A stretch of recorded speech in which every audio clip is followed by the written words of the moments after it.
entre BH e Ouro Preto, nossa querida vizinha, né, em Itabirito, muito bem-vindo também.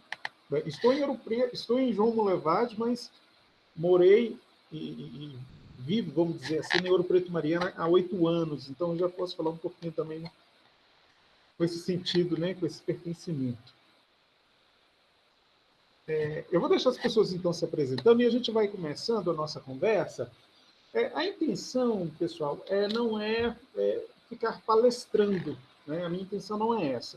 Eu trouxe alguns slides como material de apoio, mas a intenção é a gente bater papo, né? Eu vou falar um pouco dessa experiência que a gente teve lá na Rádio Foco Educativa, mas a minha provocação e a minha reflexão, ela sempre vai ser no sentido de gerar no professor que está na sala de aula, né, da educação básica, esse sentimento e essa possibilidade que ele também pode fazer uma produção de conteúdo usando outras ferramentas. Então, a intenção é a gente tentar construir esse diálogo e você, né, enquanto professor, enquanto estudante, enquanto pesquisador, olhar para a sua própria realidade e dizer como eu consigo me movimentar e dentro do conhecimento que eu tenho sobre algumas ferramentas, né, das tecnologias que estão disponíveis pelas tecnologias digitais de informação e comunicação, como que eu posso também me virar e, daqui a pouco, quem sabe, até ter uma atuação até um pouco mais qualificada para a produção de podcast. Mas eu preciso dizer também que a perspectiva ela não se esbarra ou se limita ao podcast, né? A proposição hoje ela vai para uma questão também que é multimodal, né? Então, a intenção não é provocar um olhar só para os podcasts, né? Tão famosos nesses momentos, né, que a gente está vivendo, mas também para outras possibilidades que podem ser trabalhadas dentro da sala de aula para com os estudantes e, ao mesmo tempo, a gente pensando também no letramento digital do professor, que muitas vezes tem alguma dificuldade em lidar com algumas ferramentas e a própria história e realidade, né? Mais do que história, a própria realidade da sala de aula acaba o forçando a aderir a algumas propostas pedagógicas, porque como se estivesse na moda, né? E existe também aí um rigor que vem sendo proposto aí, uma lógica que vem sendo proposta também pela Base Nacional Comum Curricular. Bom, então vamos lá. Eu vou abrir aqui o slide, por favor, se precisarem de conversar comigo, fazer intervenção, é só abrir o microfone, tá bom? Vou aqui apresentar então uma janela. E a janela não apareceu. Espera aí, rapidinho. Deixa eu ver aqui o que aconteceu. Aquela coisa, na hora do teste fica tudo bacaninha, mas dizem que no ao vivo acontecem essas coisas mesmo. Né? Deixa eu aqui compartilhar.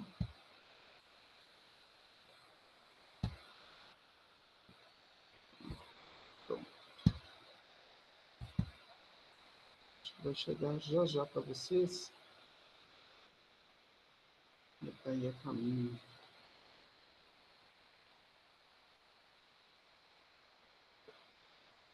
Chegou aí, gente? Alguém abre o microfone para mim, por gentileza? Chegou sim, Glaucio. Ótimo. Então, vamos lá. Então, o nome desse mini curso, né, Processos Educomunicativos, diálogos possíveis e necessários entre a escola, os indígenas e as tecnologias de informação e comunicação. Eu não sei se vai ser gravada Ô, Glaucio. Oi. Desculpa te interromper. A Ana Laura ainda está tendo muita dificuldade com o seu áudio. Teria como aumentar o volume do computador, o volume do Google mesmo? Tá, Vê se tem como mexer. Eu vou trocar o meu fone e ver se a captação melhora. Só um instante. Tá bom. E tá sendo gravado sim, tá?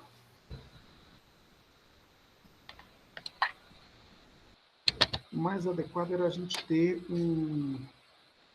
a gente não, eu tenho um microfone, né? Mas a gente acaba usando, eu acabo usando aquele fone de ouvido. Como que está agora? Está melhor? Ana Laura, melhorou? Processos educomunicativos, diálogos possíveis. Ela falou que melhorou sim. Pode continuar. Que ótimo. Então, mais uma vez, boa tarde, né, a todas e todos, né, que estão presentes nesse mini curso. Agradeço inicialmente ao NEABI, né, pelo convite de estar com vocês. É uma honra, né, e também uma grande responsabilidade, né, para mim, falar um pouquinho desse projeto que a gente desenvolve e desenvolveu lá na Rádio FOP Educativa em Ouro Preto. Né. Então, antes de mais nada, eu acho que é importante falar o meu lugar de fala, né? Eu sou mestre em educação pela Universidade Federal de Ouro Preto.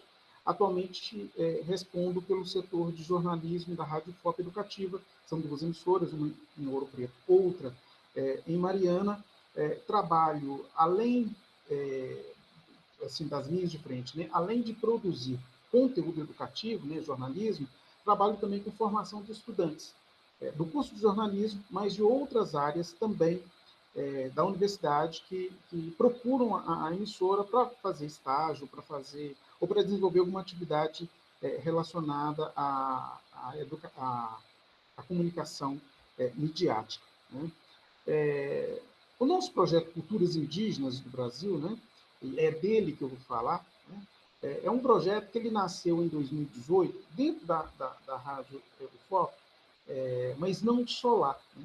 Eu estou terminando este ano o meu curso de pedagogia na Federal de Ouro Preto, né?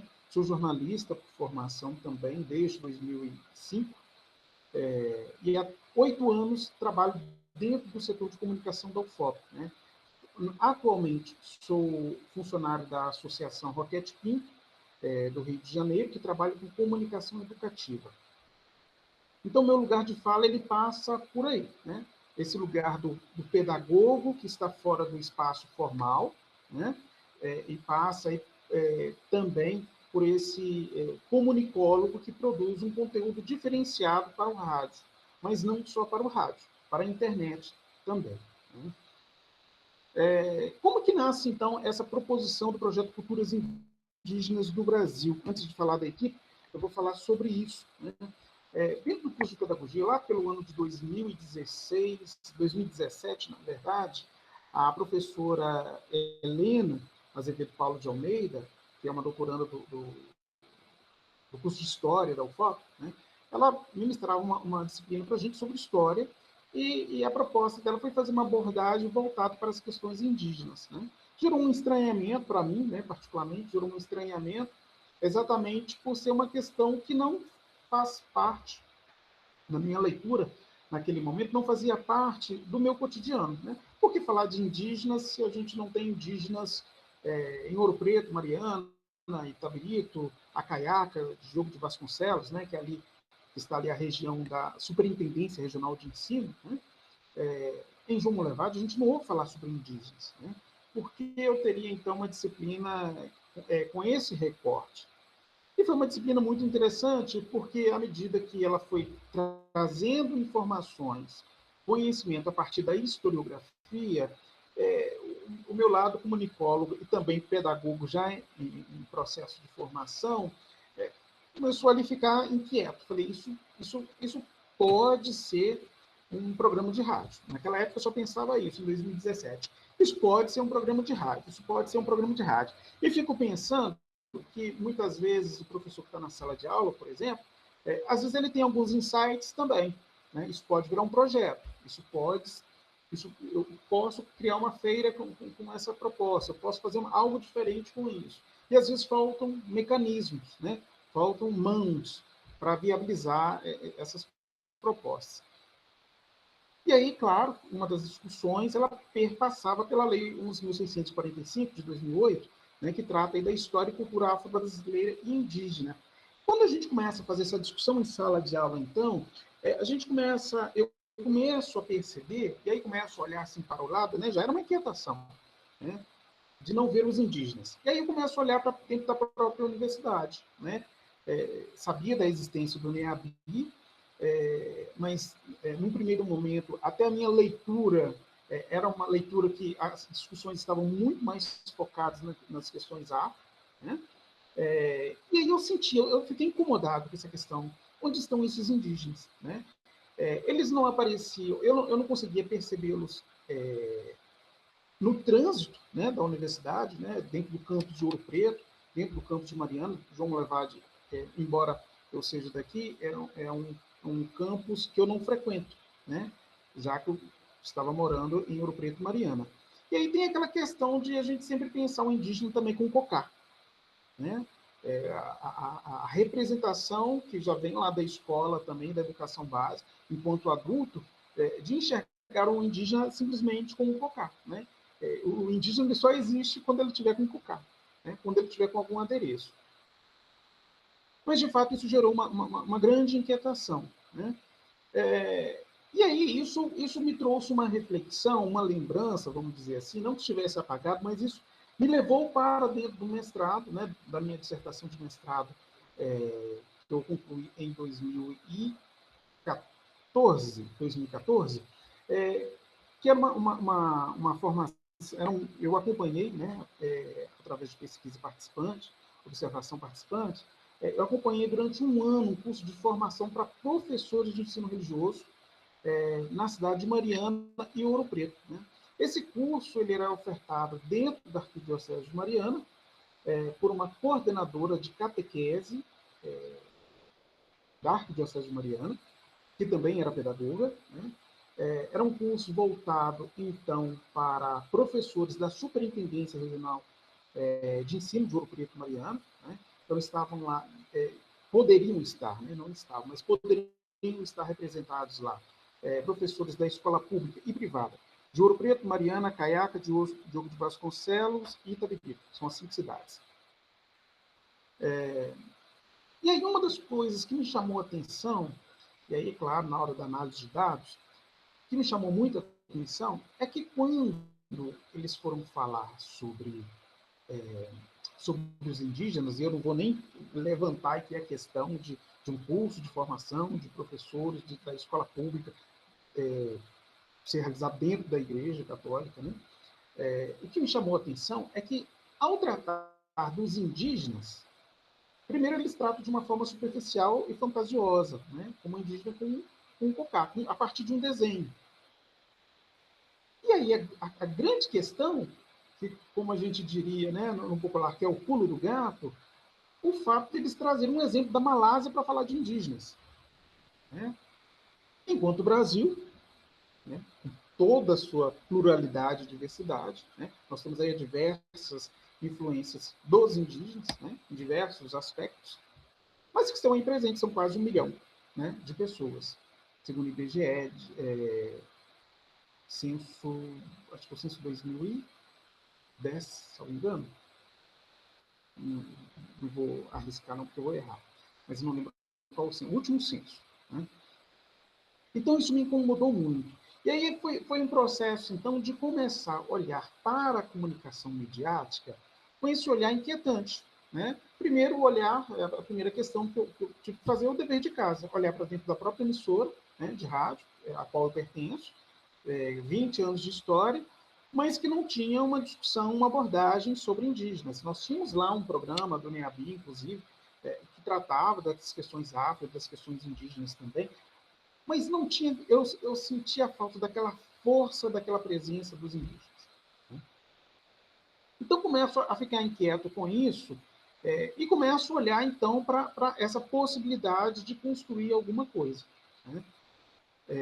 Então, eu lembro que, não sei se vocês se lembram, gente, nós tivemos no ano de 2018, nós tivemos uma greve dos caminhoneiros, que, salvo engano, foi 1 semana, né? Eu lembro que a Universidade Federal parou, né? A de Ouro Preto parou, outras universidades pararam, né? O Brasil foi se mobilizando nesse sentido. E eu lembro que eu chamei, então, a professora Helena, já tinha terminado a disciplina, chamei a professora e falei assim, olha, eu queria criar uma arte sobre os indígenas. E o insight que eu tive na hora foi, queria fazer alguma coisa assim, Helena, todo dia é dia do índio, porque eu também estava incomodado com o 19 de abril, né? Só que aquilo não soava bem. E aí eu quero chamar a atenção de vocês, inclusive, sobre essas ideias que a gente tem, que parecem ideias malucas ou não, né? Esses insights que a gente tem, que muitas vezes, quando você anota, quando você escreve, isso pode gerar um projeto bacana. Eu não imaginava que estaria por vir. Mas seguindo, então, conversei com a professora Helena, ela me ajudou a pensar em alguma coisa, e falou assim, Helena, então, além da arte, por que você não escreve um texto para a rádio, para a gente, sobre os indígenas, já que é um tema da sua pesquisa, né? Ela topou, e de imediato, uma pessoa muito querida, né, se tornou minha amiga, inclusive, e ela topou essa ideia. Nesse topar a ideia, isso foi numa sexta-feira. No sábado, a gente já estava pensando numa série, né? E aí, isso encaixa um pouco com um desejo particular enquanto educomunicador, enquanto professor em processo de formação, pesquisador em processo de formação, que é começar a pensar, então, a comunicação midiática a partir de um protagonismo, né? Uma comunicação que seja democrática, mas democrática não no sentido de acesso a todos, né? Isso é importante, claro, embora os meios de comunicação, do meu ponto de vista, eles não são nessa democracia que se fala, né? Para mim, a democracia ela pressupõe também a possibilidade de construir algo e construir junto, né? Então, isso encaixou perfeitamente com um desejo de protagonismo, né? Inclusive do docente dentro da emissora, para produzir conteúdos. E aí a Helena começa a trazer, então, algumas questões. Aí eu conheço o indígena, né? E aí a gente começa, então, a trabalhar na perspectiva do protagonismo indígena. Nós começamos, então, a construir uma proposta com outras mãos, com outros olhares, com outras perspectivas. Então, antes de avançar, né, o projeto Culturas Indígenas, então, ele tem 4 pessoas na sua base, né? Tem a Helena Azevedo Paulo de Almeida, né? Eu pertenço ao grupo com Joy Multidits, um é de multiletramento, outro é de convergência em jornalismo, né? São grupos de pesquisa e estudo dentro da Universidade Federal de Ouro Preto. O Cimei Gunderim, que é o profissional responsável por montar toda a nossa produção, né? De dar sentido e fazer a mágica acontecer, e o Vitor Ferreira Amaral, que é um graduando em História da UFOP. Se vocês observarem, são 4 professores, né? Uns em processo de formação, outros não, mas são 4 educadores, 4 professores. E aí, para esse time, de forma a colaborar, chega, então, o indígena, que é o Ademário, né? O Ademário, que é um indígena do povo Paiaiá, que foi aluno, inclusive, já deu curso aí na UFOP também. Então, tudo isso começa a casar com a própria missão da emissora, que é de fazer divulgação científica, de divulgar a produção científica da universidade e de outras universidades, outros organismos também. E a rádio começa, então, a caminhar com esse olhar de permitir o protagonismo docente de uma forma mais clara, mais objetiva, talvez até um pouco mais metodológica nesse sentido, né? Então, qual que é o objetivo, então, desse projeto Culturas Indígenas do Brasil, né? O seu primeiro objetivo é ser uma produção, né? Ele nasce, então, com uma proposta de ser uma produção de podcasts sem fins comerciais, né? Tem como missão ser uma proposta educativa para valorizar as culturas indígenas no contexto brasileiro, diante daquelas inquietações que eu falei, né? Para isso, a gente perpassa, então, 2 eixos que foram definidos. Claro, gente, que esse projeto ele não nasceu assim, ele nasceu pronto, né? Na medida que a gente foi caminhando, a gente também foi construindo e vendo, olha, a gente podia construir passar por esse caminho, construir essa proposta, de repente isso pode ser legal para o professor da educação básica. Então, um dos eixos é fazer uma produção de conteúdo para divulgação multimídia e multiplataforma. A gente não queria produto para o rádio, né? Os podcasts, eles nascem, então, com a proposição, né? Por ser podcast, é um produto para a internet. né? Mas ele nasce, então, exclusivamente para ser um produto para a internet que poderia ser aproveitado no rádio. Tá? Ele tem, então, como proposta ser um material de apoio pedagógico para professores da educação básica. Né? Quando a gente fala proposição de apoio, porque, na verdade, embora ele seja um conteúdo assim, que ele seja um conteúdo sonoro, ele não acaba aí. Né? Dentro do conteúdo existe uma provocação de convidar o professor a ler outros materiais, a buscar outros conteúdos que possam contribuir com a sua própria formação, com o seu processo de autoformação, né? Processo de formação continuada, e que possa gerar algum significado para ele dentro da sala de aula. Vou correr aqui no chat só para ver como que está, porque é muito difícil falar.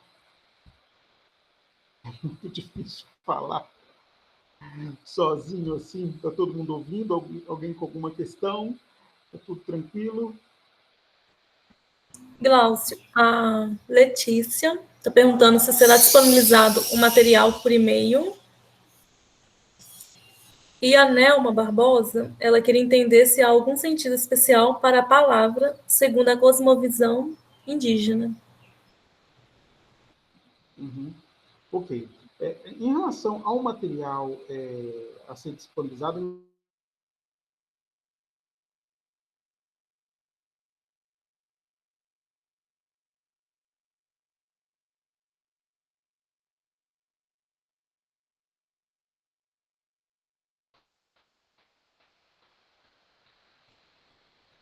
oi, gente, eu caí, voltei.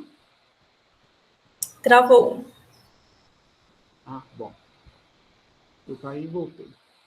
Bom, eu acredito que ela esteja falando do slide. Né? Se for do slide, não tem problema algum. Agora, se for a questão dos podcasts, eles já estão disponíveis tá, ok. Eu já respondi isso mesmo, os slides. Sim, posso disponibilizar sim, sem problema. A outra questão sobre cosmovisão. Cadê? Cosmovisão indígena. Olha, eu confesso para você que eu vou fazer igual a Glória lá no Oscar. Eu não me sinto, como que ela falava? Eu não me sinto preparado, não me sinto em condições de responder, porque é uma discussão, acredito eu, muito voltada para quem estuda a questão indígena. Né? E aí eu realmente não tenho... eu não falaria condições, não é o tema da minha pesquisa, não é o tema do meu estudo. Né? Então, realmente, eu vou ficar devendo isso para você, mas eu vou anotar, e se alguém tiver, no finalzinho, alguém quiser, que souber responder e quiser responder, eu também não vejo problema algum. Tá? Mas anotei aqui porque quero pesquisar também sobre essa cosmovisão indígena. Então, vamos lá, continuando.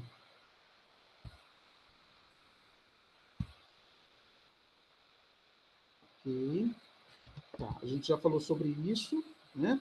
Essa própria arte que está aparecendo aqui, pessoal, é uma arte que a gente fez, então, dentro desse projeto Culturas Indígenas, e que não foi feito por nenhum profissional da área de design, por exemplo. Né? Hoje nós encontramos na internet, o Canva, né? Não sei se vocês conhecem, eu vou falar um pouquinho mais à frente sobre a metodologia, sobre o Canva, que permite a gente criar artes muito fáceis, muito rápidas, para fazer divulgação de qualquer conteúdo e que a gente pode trabalhar isso dentro da sala de aula também. Tá? Então, após falar desses dois eixos, vou falar então das ações desse projeto Culturas Indígenas do Brasil, né? Como que ele foi pensado. Inicialmente, ele foi pensado, então, para ser uma série de podcasts, né? Essa série ela é construída por uma pesquisadora, historiadora, né, que é a Helena Azevedo Paulo de Almeida. E qual foi a proposta que eu fiz para ela? Ela teria que escrever um texto com média de 350 palavras. Né? E ela falou assim, Glaucio, mas você está pedindo isso para um historiador. Eu não sei se tem outros historiadores aí, mas se tem historiadores aí, eu acredito que sim. Mas ela falou assim, Glaucio, 350 palavras é muito pouco. E aí eu falei, Helena, é um material para o professor, né? O nosso público é o professor da educação básica, que está cheio de coisa para fazer, né? Mas que, de repente, entre o trabalho, né, o deslocamento entre o trabalho e a sala de aula, por exemplo, ele com fone de ouvido, ele consegue ouvir 6 minutos de material, né? E aí ela falou, é verdade, né? Então, esse material ele é pensado exclusivamente para o professor da educação básica, né, da rede pública de ensino, sobretudo, um material que seja curto, né, que ele possa ser ouvido facilmente, um material que possa fazer sentido e divulgar a historiografia, divulgar novos estudos sobre as discussões, sobre as questões indígenas, ultrapassando os limites impostos aí por uma lógica eurocêntrica, né? De ver o indígena como uma subcultura, por exemplo, né? como um sujeito que tem divindades que são divindades ocultas, né? Nessa perspectiva judaico-cristã, né? E ela topou. Então, beleza, 350 palavras. Quando a gente pensa, então, essas 350 palavras, e aí nós pensamos assim, como que a gente vai fazer, então, para pensar todas as temáticas, pensar como que começa, como que termina, quem fala, quem não fala. Eu já falei, você tem que gravar. Você é professor, você tem que falar, não, mas eu não sei falar. No rádio eu não sei gravar podcast. Eu falei, mas você vai aprender. Né? Você vai aprender. E aí foi muito legal, porque, claro que eu estou falando assim, você vai aprender, mas assim, eu estava falando com, primeiro, minha professora, né? Que eu ia construir ainda uma relação de amizade, e claro que eu falei isso de uma forma muito respeitosa, mas eu falei no sentido de trazer uma provocação para ela. Falei, olha, você está aqui para experimentar uma outra possibilidade no campo da educação, que é a comunicação midiática. Né? Eu vou te dar o suporte que você precisa. Né? Então, nós criamos a série Indígenas Povos Originários do Brasil. Queríamos muito ter uma série só dos indígenas, eles mesmos falando, sem intervenção nossa, ou intervenção mínima, né? Queríamos também um e-book. Qual que era a ideia do e-book? Pegar todos os textos que a professora Helena escreveu e divulgar isso na internet. Né? Esse trabalho ainda ele está para ser feito. E as artes visuais, né? Porque, como eu disse, não é um conteúdo que está fechado no sonoro. Né? É um conteúdo multimodal. Né? Não é essa arte mesmo que vocês estão vendo aí. Essas artes, essas fotografias, são fotografias de indígenas que nós conseguimos, então, ter um contato, um diálogo diário com eles. Né? Alguns deles se tornaram amigos, inclusive. Né? E fomos, então, para o Canva, que é esse site na internet, para montar arte. Com a autorização deles, com a aprovação deles. Quer dizer, nada foi feito assim, de cima para baixo. A gente tentou produzir uma relação horizontal com eles. Né? Então, quando a gente, voltando aqui, a gente pensou, então, no projeto, falando, não dá para fazer tudo, que somos 4 pessoas. Não temos recurso financeiro para fazer. Né? É um trabalho que extrapola a minha atividade profissional dentro da emissora, porque muita coisa eu tive que fazer em casa. Né? Era um projeto, inclusive, também que era pessoal, enquanto comunicólogo, enquanto pedagogo em formação, enquanto educador. Né? Então, nós pensamos, vamos trabalhar, então, a primeira etapa, que é os podcasts a partir da historiografia. Né? Da professora Helena, que vai trazer reflexões, provocações, problematizações, para a gente buscar desconstruir estereótipos tão cristalizados dentro nos diversos espaços sociais, dentre eles a própria escola pública. Né? Então, nós pensamos três temporadas. Né? Essas 3 temporadas, então, aí buscamos, assim, a partir de uma lógica também didática, né? Talvez até pensando um pouco no livro didático também. Né? A América Portuguesa, né? Então, os indígenas ali apresentados a partir dessa perspectiva, né? Pensando que a gente está falando, então, de uma perspectiva da historiografia, né? Também os indígenas e as políticas públicas, então, como que começam a ser construídas políticas públicas no Brasil em relação aos indígenas, para os indígenas, com os indígenas, né? E um terceiro momento, que eram os indígenas nas artes, nos esportes e nas tecnologias, como forma de, no próprio título, criar uma espécie de choque para dizer, olha, os indígenas não estão só na mata, né? Existem indígenas fazendo diversas outras atividades, né? E aí nós fomos colocando, então, numa folha, assim, muito de forma, numa tempestade de ideias, tudo que a gente queria trabalhar, né? E aí a gente conseguiu encontrar 12 subtemas. Eu vou pedir licença, então, para ler também, né? Indígenas e América Portuguesa, escravização e resistência dos indígenas, indígenas em Minas Gerais, indígenas e educação básica, indígenas e as mobilizações políticas, indígenas na universidade e nas pesquisas, indígenas e o mercado de trabalho, indígenas, esportes e artes visuais, indígenas e as novas tecnologias, indígenas e as violências nos dias atuais, indígenas no contexto da pluralidade brasileira e polêmicas direcionadas aos indígenas. Vocês vão perceber assim, nossa, mas tem tanto indígena nos nomes, né? Isso foi proposital, porque como a gente está pensando conteúdo para a internet, né?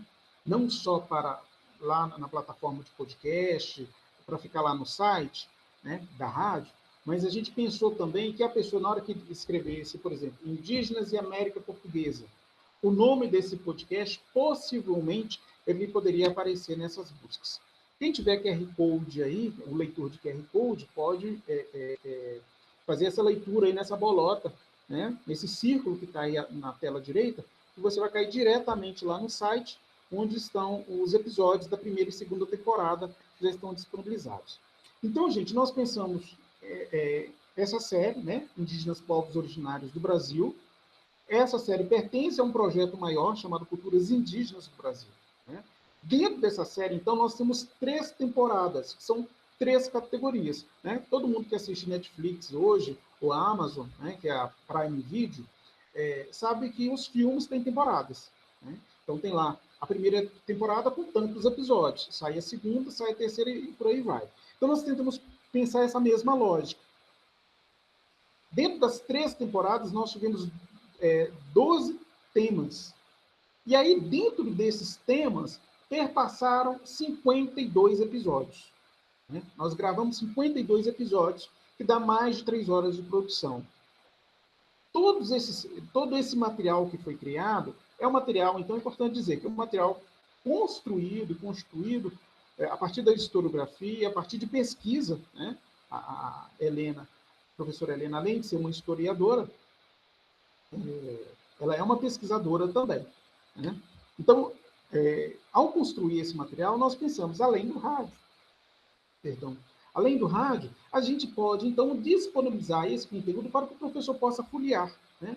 Ou ele vai fazer isso no computador, né? Fazer a leitura no computador, ou ele vai fazer essa leitura no impresso, né? Se ele quiser imprimir, né? Alguém quer perguntar alguma coisa? Porque agora nós vamos falar propriamente dessa questão do podcast, dos multiletramentos, né? Falar um pouquinho de formato, BNCC, e fazer uma discussão, talvez uma reflexão um pouco mais próxima, para quem quer produzir podcast, né? Nós vamos falar isso também, né? Quais são os mecanismos hoje para produzir podcast sem a estrutura de uma rádio, sem a estrutura de uma emissora, por exemplo. Deixa eu voltar aqui para o chat.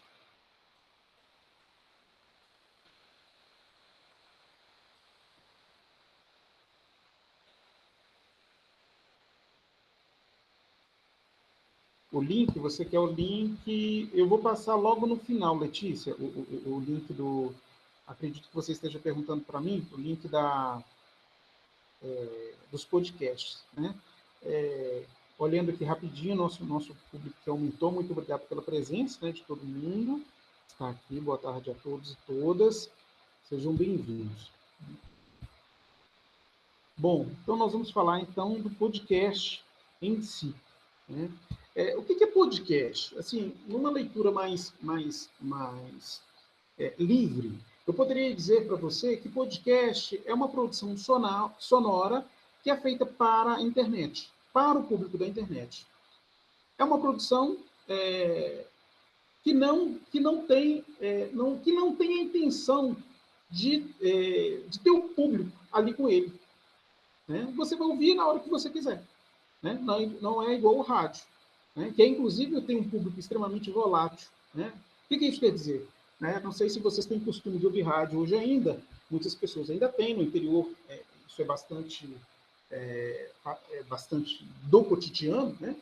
Mas como que é a nossa experiência de rádio? Né? Saí com o meu carro, por exemplo, né? Coloquei numa emissora, curti o que está falando, o que está tocando, não curti, mudei. Né? Quer dizer, o locutor depende ali do sujeito que está com ele, acompanhando. No caso do podcast, não. Né? Eu produzo material sonoro, coloco na internet para um público X, né? Eu vou pensar nesse público X que eu quero alcançar, né? E vou produzir esse conteúdo para ser ouvido depois. Né? Esse conteúdo, ele pode ser, por questões, aí, a partir da minha produção, ele pode ser um conteúdo que é atemporal, né? Se eu ouvir hoje e amanhã ele não vai fazer muito sentido, né? Não vai ter tanto problema, né? Na compreensão, né? E pode ser temporal também. Se ele for temporal, a informação dada hoje pode ser que na semana que vem ela está muito, muito velha. Né? Bom, os teóricos vão dizer, então, Bonini vai dizer que é uma tecnologia para distribuição, recepção e escuta sob demanda de conteúdo sonoro, né? Enquanto Kishinevsky e Lopes e Abenzi, eu não sei a pronúncia desse nome, classificam-no como intrigante modalidade radiofônica sob demanda e assíncrona. Né? Exatamente isso. Né? Eu não preciso do público para ouvir esse conteúdo. Né? Eu posso ouvir, perdão, gente, eu não preciso desse público estar ali comigo, como está no rádio, para ouvir esse conteúdo. Bom, vocês ouviram a campainha tocando, né? Vamos dizer assim, que é um estúdio ao vivo, né? Tudo pode acontecer quando a gente está no ar. Bom, o Kishinevsky e a Lopes também, né, os mesmos autores, vão dizer, então, que na verdade, trata-se de um neologismo, né, que une aí, que combina essa palavra broadcast como pod, né, que é uma referência ao iPod, né, o dispositivo da Apple. Não vou entrar nesses detalhes, a gente tem uma sugestão de leitura no final para quem quiser, né, mas o importante saber é isso. É um produto feito para a internet. No nosso caso, na Rádio FOP, a gente produz conteúdos que são híbridos. Né? Eles são produzidos para a internet, mas sem deixar de levar em consideração o próprio rádio. Né? Bom, e quem pode produzir podcast? É só quem trabalha em rádio? Não. Né? Esses autores vão dizer, então, que, na verdade, tradicionais editores como rádio, companhias editoriais, jornalistas, instituições educacionais, escolas e centros de ensino profissionalizantes, ou simplesmente produtores independentes de rádio, artistas e amadores. Bom, eu acrescento aí professores, nós educadores, nós pesquisadores, podemos produzir podcast. E eu não preciso dessa mesma estrutura da rádio. Porque como que a gente fez lá? Né? Isso está lá na metodologia, mas eu já vou avançar um pouquinho. Como que a gente fez?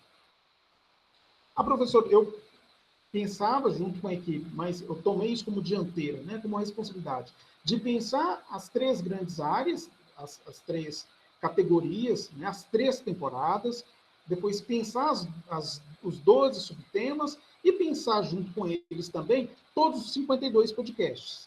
Né? A gente tratava isso em reunião pessoal? Não, exatamente. Tudo via Google Drive. Né? Conversava, acertava esses detalhes, a Helena escrevia o texto.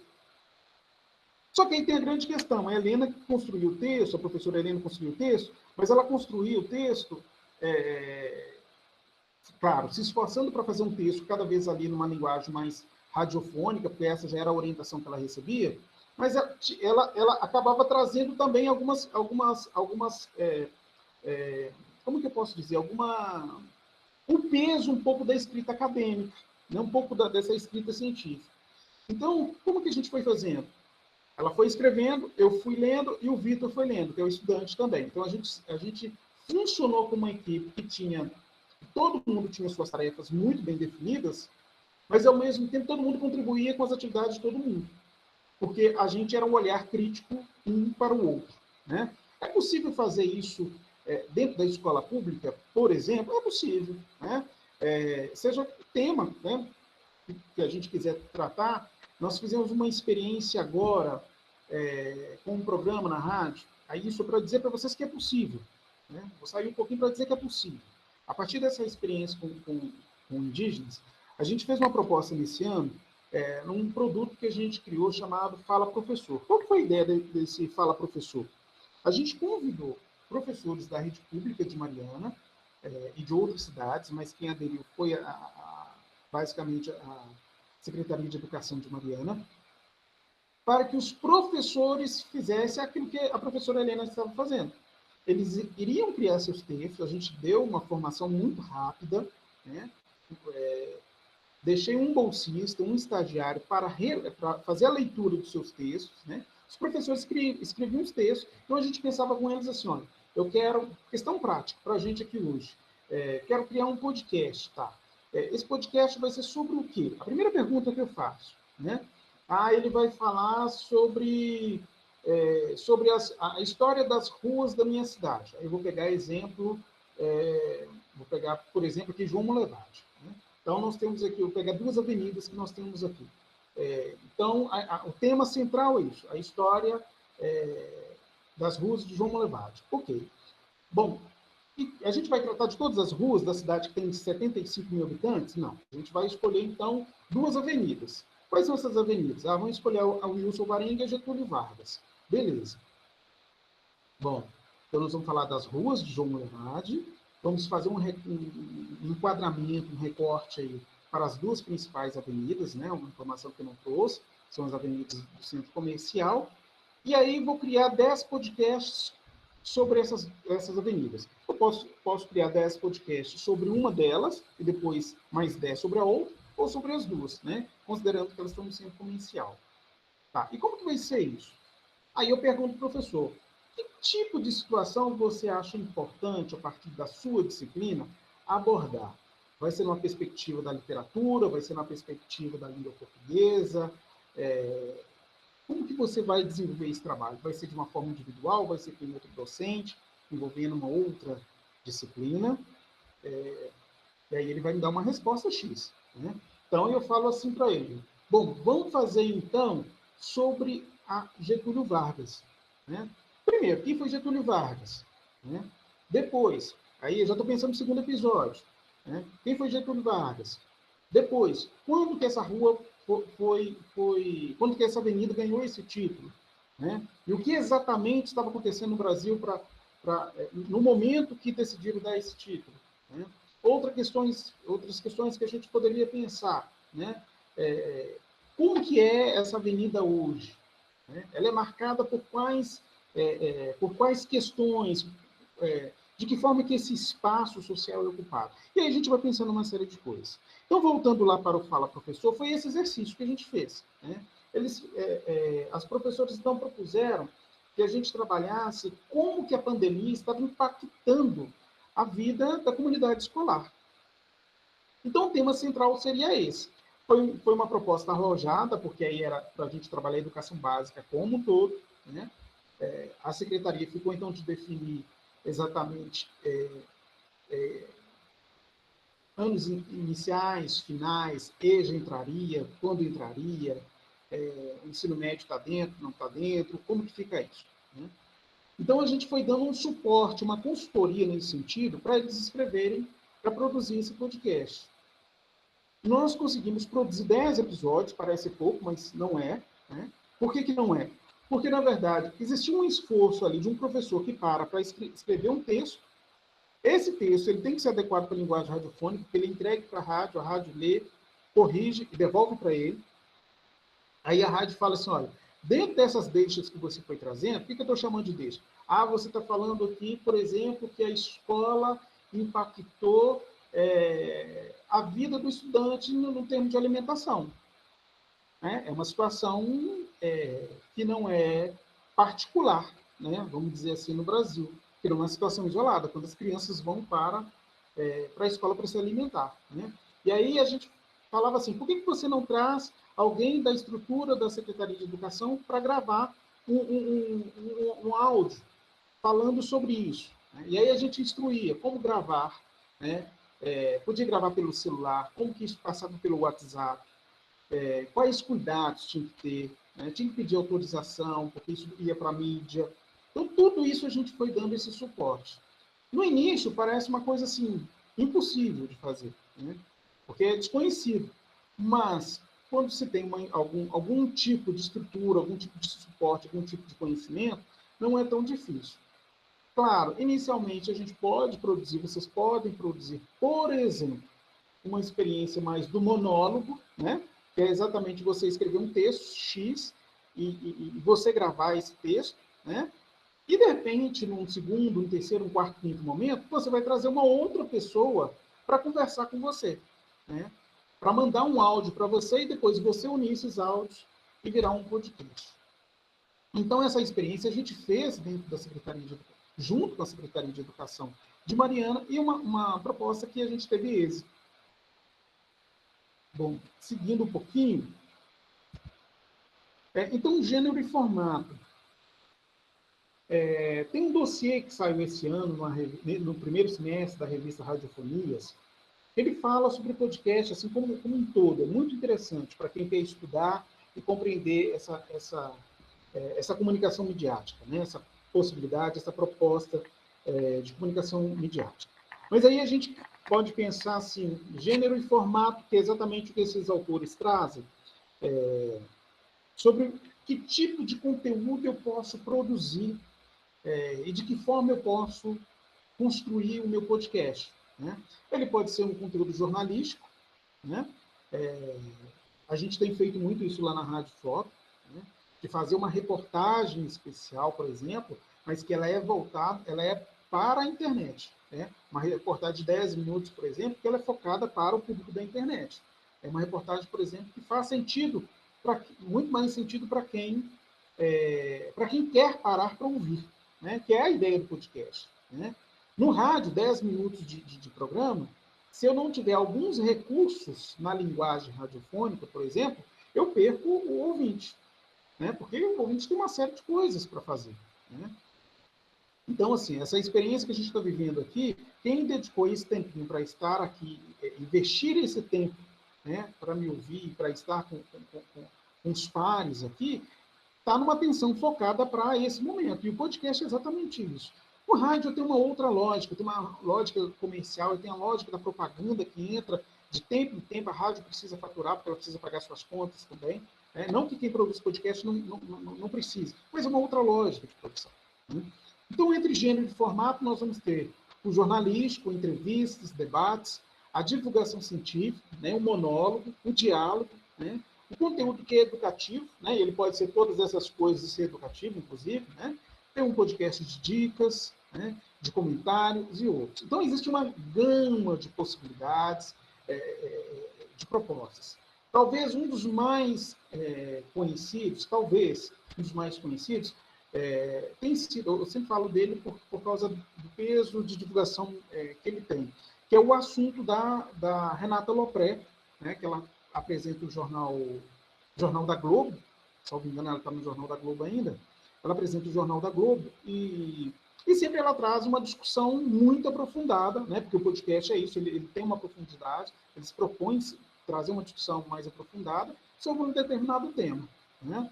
A Associação Brasileira de Produtores de Podcast no Brasil, ela fez uma pesquisa, a última pesquisa apontou que os podcasts mais ouvidos eles tinham uma margem de entre 30 e 60 minutos. Né? Então, só para a gente ter uma leitura assim, o tamanho aí desse conteúdo que o público gosta de consumir, que o público dessa pesquisa, né? Aferido por essa pesquisa, esse público demonstrou, então, que tem interesse por esses conteúdos que tem aí essa variação entre 30 e 60 minutos. Né? Bom, a gente vai passar para multiletramentos. Eu vou voltar aqui para o nosso chat, para ver como está.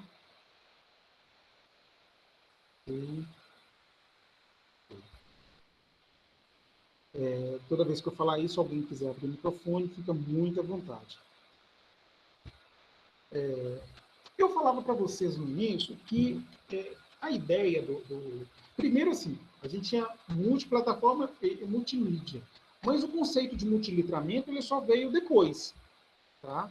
Ele só veio muito tempo depois. Porque, assim, uma coisa era clara, a gente queria fazer um produto que fosse multiplataforma, né? Que não fosse focado no rádio, que estivesse disponível lá no Deezer, lá no Spotify, lá no Google, lá na Apple, para ser ouvido, que estivesse também disponível no site da emissora, que estivesse disponível também enquanto texto escrito enquanto PDF, né? Então, assim, a gente queria que esse texto, que esse texto, né, sobre os indígenas, ele fosse multimodal, né? Mas essas discussões, essa compreensão, ela veio depois. Então, assim, quando eu falo assim, é possível a gente trabalhar isso dentro da sala de aula? É possível, né? O podcast, ele já aparece dentro da Base Nacional Comum Curricular, né? Quem já estudou a Base Nacional, já deu uma lida, deve ter visto que o podcast ele aparece lá, inclusive pela força também das próprias tecnologias digitais de informação e comunicação, né? Junto, então, desse contexto, né, tem a discussão, tem a importante compreensão, eu vou dizer assim, sobre os multiletramentos, né? Arrojo e Amoro vão dizer que multiletramentos é um conceito bifonte, né? Ele aponta um só tempo para a diversidade cultural das populações em êxodo e para a diversidade de linguagem dos textos contemporâneos, né? O que vai implicar, segundo elas, é claro, uma explosão multiplicativa que se tornam dos letramentos que se tornam multiletramentos, né? Se a gente pensar hoje a realidade que a gente vive dentro da sala de aula e fora da sala de aula, todo mundo, ou praticamente todo mundo, praticamente assim, impossível dizer que não tem ninguém que não tenha celular, né? Quase todo mundo tem um celular, tem um smartphone, aliás, na mão, né? Esse smartphone que é um aparelho multimídia, que é multimídia também, né? Mas eu ia falar metamídia, né? Esse aparelho que, ao mesmo tempo, eu posso fazer uma ligação, embora seja raro hoje, né? Uma ligação telefônica. Hoje a ligação é pelo WhatsApp, né? Pelos dados, né? Mas muita gente nem gosta, né? Tem gente que briga se ligar. Mas é um aparelho onde eu envio áudios, onde eu envio textos, onde eu envio vídeos, onde eu produzo conteúdos, onde eu compartilho conteúdos. Eu gosto sempre de falar que o smartphone é um computador de mão. Muita gente não tem o computador desktop em casa, não tem um notebook em casa, mas ele tem um smartphone, né? E aí, continuando, né? Letramentos em múltiplas culturas e em múltiplas linguagens. Essas imagens estáticas e em movimento, música, dança e gesto, linguagem verbal, oral e escrita. Se a gente parar para pensar, tudo isso perpassa pelo smartphone hoje, né? As diversas culturas que a gente tem a possibilidade de conhecer, né? A partir desse aparelho tecnológico, né? E aí, entendendo que o smartphone, por mais que exista aí uma questão a partir de uma proposta pedagógica do uso do aparelho dentro da sala de aula, a gente não pode negar que a gente tem visto o mundo e tem construído processos de comunicação mediática, produção de sentidos, por meio do smartphone, né? De forma que a gente não pode ignorá-lo. Então, quando a gente pensou, embora a gente não tenha pensado nos multiletramentos em 2018, a gente pensou na capilaridade desse material que a gente estava produzindo, dele ser compartilhado pelo smartphone. Por quê? Porque era um conteúdo de 350 palavras só para o texto da professora, que em áudio poderia ser compartilhado em 7 minutos, né? Essa abertura, depois eu vou falar um pouquinho sobre isso, a abertura, o meio e o fechamento do programa ao todo deram em média 6, 7 minutos, né? Mas a professora se debruçou em cima de 350 palavras para fazer o conteúdo dela. A Coscarelli, eu não sei a pronúncia desse nome, gente, que é a Hers, se alguém souber me fala. desse livro, Multiletramentos e Multimodalidade, Ações Pedagógicas aplicadas à linguagem. Elas vão falar, então, que abrir a sala de aula para o trabalho com multiletramentos contempla duas grandes perspectivas, né? A multiplicidade de formas de comunicação usada para a construção de sentido e o aumento da diversidade linguística e cultural que caracteriza a sociedade contemporânea, né? Então, quando a gente pensa na pedagogia dos multiletramentos, né, tem até uma acabei fechando aqui, tem até uma fala aqui da... Deixa eu voltar aqui rapidinho para pegar, ver se eu consigo achar isso aqui fácil. Estava marcado e eu fechei o livro.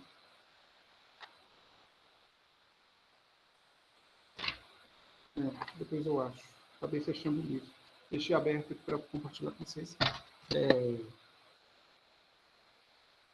Quando a gente pensa, então, nesses multiletramentos, na pedagogia dos multiletramentos, né, é pensar, então, nesse contexto, os diversos letramentos sociais, né, que perpassam hoje pela escola pública, pelas instituições de ensino, pela sociedade, pelos diversos espaços, né? Pensar também na diversidade, a pedagogia dos multiletramentos, ela tem aí dentro do seu, vou dizer assim, no seu arcabouço, na sua base, aí, um olhar para a diversidade como um todo, né? E aí, assim, a gente não pode ignorar a própria diversidade que os próprios indígenas oferecem para a gente, né? Hoje cedo falava-se, eu não sei, a nossa colega que está aqui, de repente ela pode me ajudar, a Thelma, depois eu tenho, de repente a Thelma consegue lembrar. Foi falado hoje de manhã, no mini curso que a gente estava participando, sobre o apagamento de algumas culturas, de algumas experiências africanas, né? E falava-se, por exemplo, da gente não ter, muitos de nós não ter, por exemplo, não ter noção de quem foi o bisavô, onde nasceu o bisavô, né? De onde ele vem, né? E aí eu fiquei pensando no memoricídio, né? Que é uma discussão que a gente faz dentro do projeto Culturas Indígenas, exatamente sobre isso, né?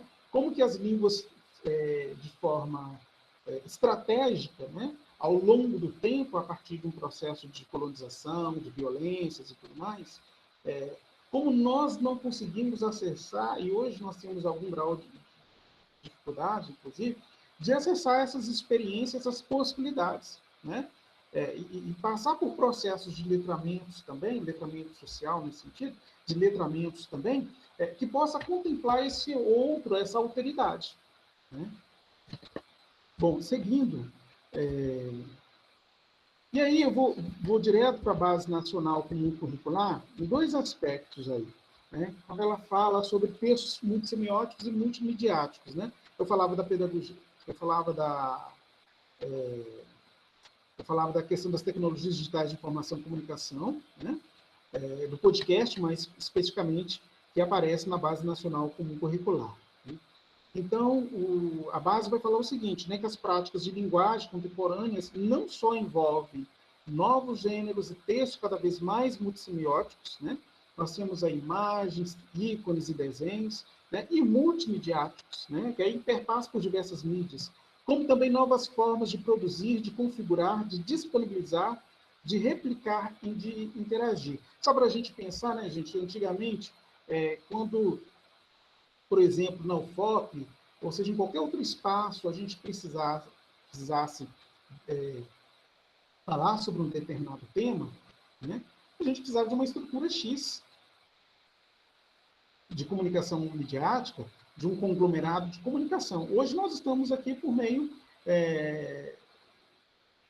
posso dizer, né, de uma live, né, um grupo fechado, mas fechado entre aspas, né, porque é público, mas que não está lá no Facebook, por exemplo, né, mas estamos aqui a partir de uma estrutura compartilhando saberes, conhecimentos, pesquisas. Eu não estou falando só desse momento à tarde, mas eu estou falando do próprio congresso em si, né? Então, hoje, outras possibilidades de produção, de disponibilização de conteúdo se tornou uma realidade e é um caminho, naturalmente, claro, sem volta, né? As novas formas de edição de textos, áudios, fotos, vídeos tornam acessíveis a qualquer uma produção e disponibilização de textos multisemióticos nas redes sociais e outros ambientes da web. Uma coisa assim que eu fico pensando, se a gente um pouquinho mais para frente, né, quando a gente for pensar assim, trabalhar com anos finais, por exemplo, a questão do podcast, né, só para pular um pouquinho aqui. Como que eu posso trabalhar isso? Bom, eu posso ter um trabalho voltado para uma determinada turma, né, sobre produção de podcast. Esse grupo vai produzir podcasts, né, vai gravar os textos do podcast, vai ser monólogo inicialmente. Né. Eu vou ter um outro grupo trabalhando só com o blog. Onde que nós vamos disponibilizar isso? Nós vamos disponibilizar isso lá no Spotify. Vamos sim, mas vamos ter um blog de apoio também. Né? Nesse blog de apoio, nós vamos ter imagens ou vídeos. Então, eu vou ter um outro grupo para trabalhar vídeo. Né? Vou ter um outro grupo para trabalhar imagem estática, fotografia, ilustração. Né? Tudo isso a gente pode fazer em diálogo com a própria BNCC. Né? Dentro dessa discussão aí, multimodal, dos multiletramentos. E, claro, partindo da própria realidade da turma, da própria diversidade da turma, da própria comunidade escolar. Né? Bom, e aí, uma das questões que a gente traz, então, dentro como valor dentro da produção do Projeto Culturas Indígenas, e que perpassa outras produções também, é essa pedagogia da comunicação. Né? A pedagogia da comunicação é uma discussão, é um pressuposto teórico-metodológico, né, da educomunicação. A educomunicação, então, ela tem 7 áreas de intervenção e a pedagogia da comunicação é uma delas. Né? Bom, o que é a pedagogia da comunicação, então? Eu vou pegar aqui, tem alguns teóricos que tratam sobre a pedagogia, sobre a educomunicação, né? A própria Associação Brasileira de Pesquisadores de Educomunicação tem trabalhos bem interessantes sobre, mas eu trouxe aqui uma de uma autora, Pinheiro, inspirada inclusive em Paulo Freire, que ela vai falar que a pedagogia da comunicação, né, é fundamentada no diálogo e que incentiva a criatividade, a crítica e a curiosidade, com foco em superar o modelo bancário de uma educação calcada na ação do professor transmissor ativo de conhecimentos sobre alunos e alunas receptáculos passivos de informações para trabalhar em prol de uma educação verdadeiramente libertadora.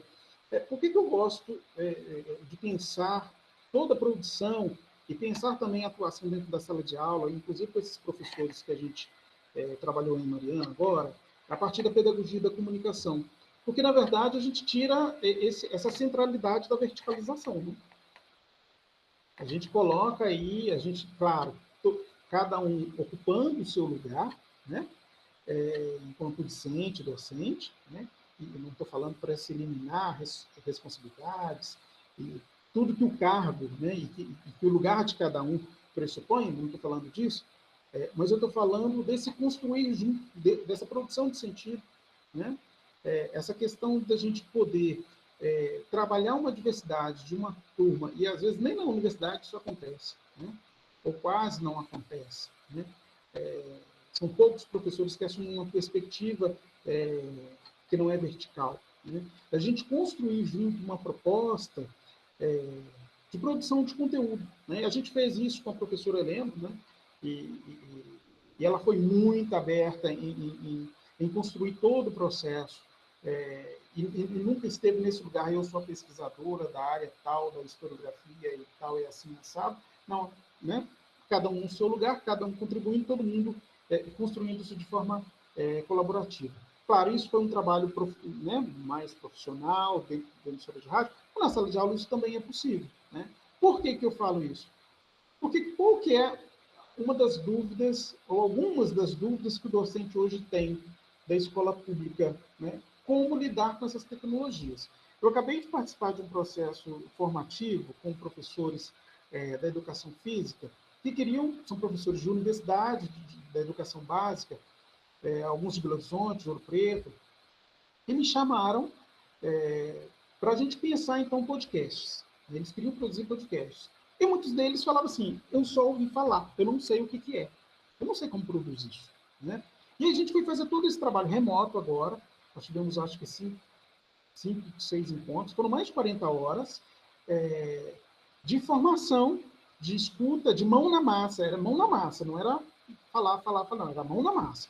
Dei as ideias gerais, eles escreviam, gravavam, e eu falava, ficou legal, não ficou legal, está assim, assado. Claro, dentro fazendo uma avaliação dentro da realidade deles, mas sempre convidando para dar um passo a mais. Né? Se a gente pensa dentro da sala de aula que os estudantes, por exemplo, navegam com uma tranquilidade tremenda nas tecnologias de informação e comunicação, né? Eles ensinam muitas coisas, podem ensinar muitas coisas. Mas também existe um lado do professor também, não estou culpando, não é isso. Né? Estou trazendo aqui uma situação. Existe também um lado do professor que muitas vezes sente vergonha, fica nervoso porque não domina, é uma outra tecnologia. Sala de aula a gente também sabe como funciona, né? Alguns vão rir, alguns professores vão ficar chateados com isso, mas é uma possibilidade, é uma proposta a ser construída, né? De pensar a partir de um diagnóstico sobre a diversidade da própria turma, né? Vou falar de Ouro Preto e Mariana, por exemplo, cidades aí com uma identidade clara, muito clara, né? Na questão afro.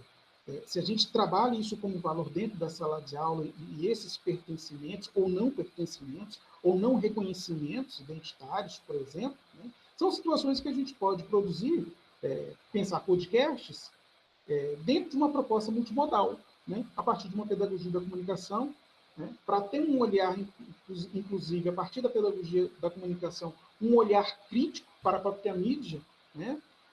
Por exemplo, até hoje a gente se assusta, e não era, eu estou falando a gente sociedade, e aí eu estou falando sociedade também, no sentido assim, que é uma sociedade também que é hipócrita, né? Mas enquanto sociedade se assusta, por exemplo, que tantas trans, por exemplo, assumiram lugares em cargos eletivos nessas eleições, né? Eu acho que Curitiba, salvo engano, teve a primeira vereadora negra, alguma coisa assim. Né? A gente se assusta a isso. Então, quer dizer, por que Maju, quando a Maju assumiu a bancada do jornal hoje, gerou toda aquela discussão? Né? Não estou falando que isso é ruim, não estou falando que isso é positivo, estou falando que é importante a gente pensar a realidade da própria sala de aula e, a partir da pedagogia da comunicação, olhar para essas situações com um olhar de estranhamento. Né? E permitir também que esses sujeitos, que esses estudantes, aliás, melhor dizendo, também possam sonhar. Né? Bom, a gente está quase caminhando para o final, né? Então, nos anos finais, a BNCC vai dizer que é preciso considerar a necessidade de desnaturalizar qualquer forma de violência nas sociedades contemporâneas, incluindo a violência simbólica de grupos sociais que impõem normas, valores e conhecimentos tidos como universais e que não estabelece diálogo entre as diferentes culturas presentes na comunidade e na escola. Luiz Antônio Cunha, que discute laicidade, ensino religioso, ele tem um livreto que é muito interessante, não sei se vocês conhecem, chamado A Descolonização da Escola Pública. Né? E eu acredito muito nisso também, claro, existem outros pesquisadores que naturalmente questionam a perspectiva dele, mas a escola precisa de ser descolonizada também, né? Principalmente nessa perspectiva judaico-cristã. E aí eu queria falar rapidamente agora sobre, então, a estrutura desses textos que a gente construiu, né? Falei um pouquinho aqui dos pressupostos teóricos, falei um pouquinho de como nasceu, as inquietações, mas o sentido, como que tudo isso, né, com a ressalva para aquilo que veio depois de 2018, como a questões de multiletramento e as questões multimodais, como que essas questões, essas inquietações, esses conceitos geraram, então, a estrutura de cada podcast. Né? Então, aí eu trouxe um exemplo, né, que é o Indígenas, que é o nome da série, né? Indígenas, os povos originários do Brasil, a primeira temporada. Né? O tema 1, né, que você se lembra, são 12 subtemas, né? Aí está como tema, mas é o subtema, né? Indígena e América Portuguesa. Dentro desse tema existem outros, né, podcasts. Então, o primeiro podcast é Povos Indígenas originários na América Portuguesa. Né? Então, como que a gente pensou isso? E aí eu coloquei essa questão para vocês pensarem como exercício também. Quero fazer um podcast, como que eu faço? Bom, você pode pensar uma vinheta, né? Eu vou falar onde que você vai achar isso. Você pode pensar num preâmbulo, que é uma pessoa que vai abrir o podcast, apresentando o podcast, né? Embora tenha o Vitor e a Helena em cada podcast, ele não é um diálogo, ele é um monólogo, porque o Vitor não conversa com a Helena, né? Ele simplesmente apresenta o episódio. Né? A Helena, então, apresenta o seu conteúdo, a professora Helena. O Vitor, ele faz o encerramento, e aí que eu falo que o podcast ele não está fechado em si, porque em cada podcast dos indígenas, nós convidamos o professor ou para continuar essa leitura, essa reflexão, num livro, num vídeo, em podcast, eu acho que a gente não indica, em artigo científico. Né? Então, sempre tem uma sugestão de leitura para esse professor que quiser buscar mais conhecimento. Temos a vinheta de fechamento. Né? O que é a vinheta? É sempre aquilo que abre e fecha.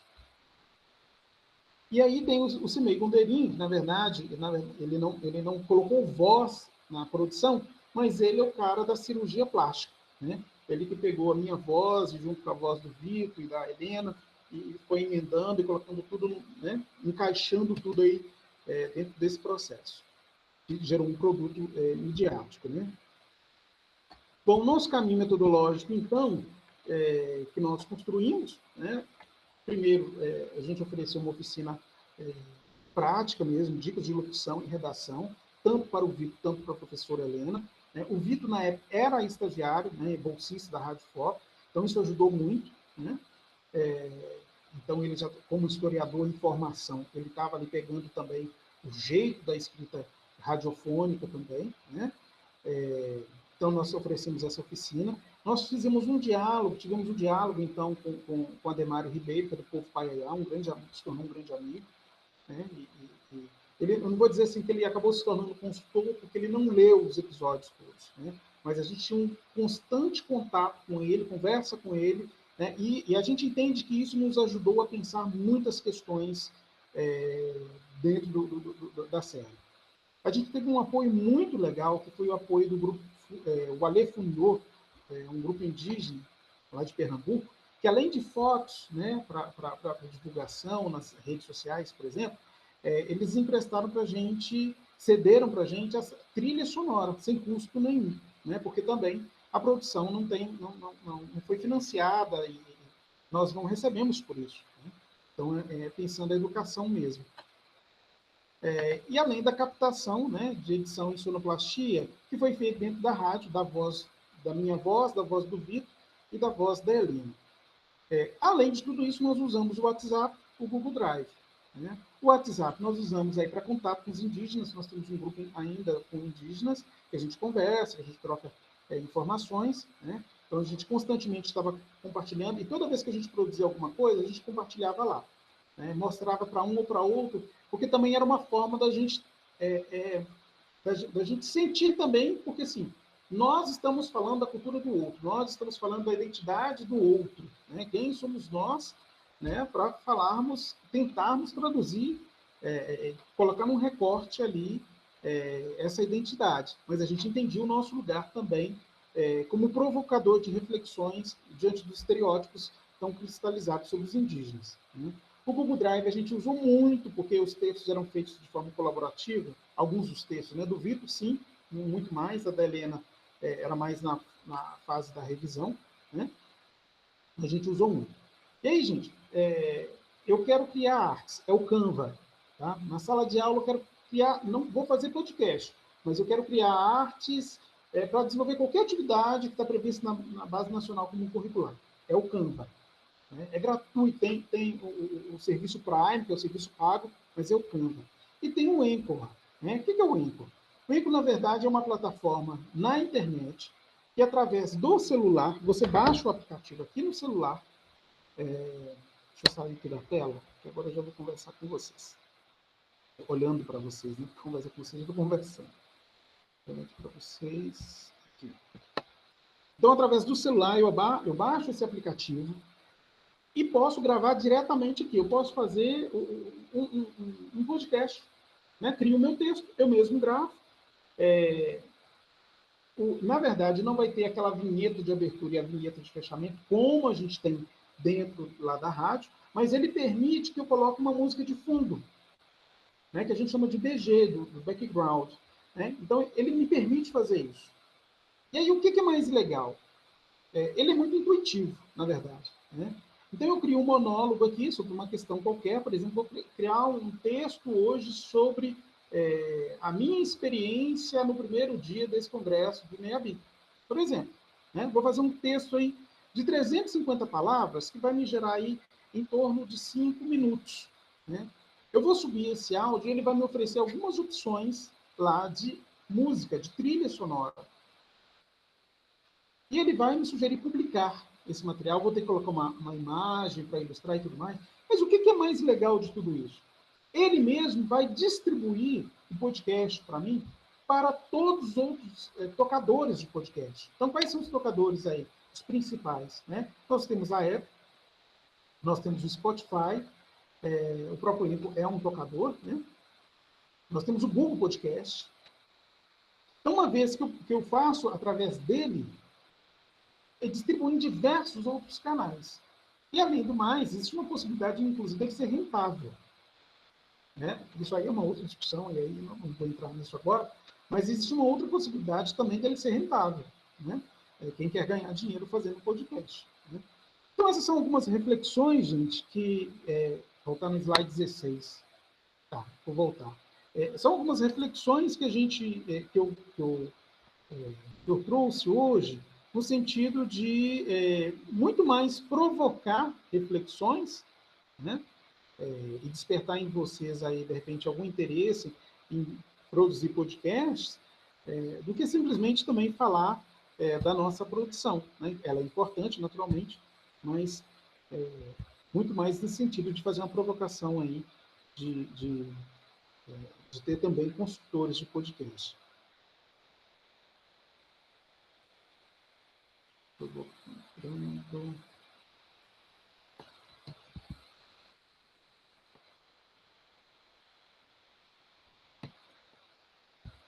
16.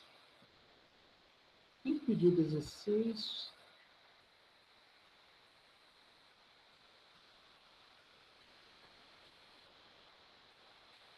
A Thelma. É algum específico, Thelma, que você queria ver?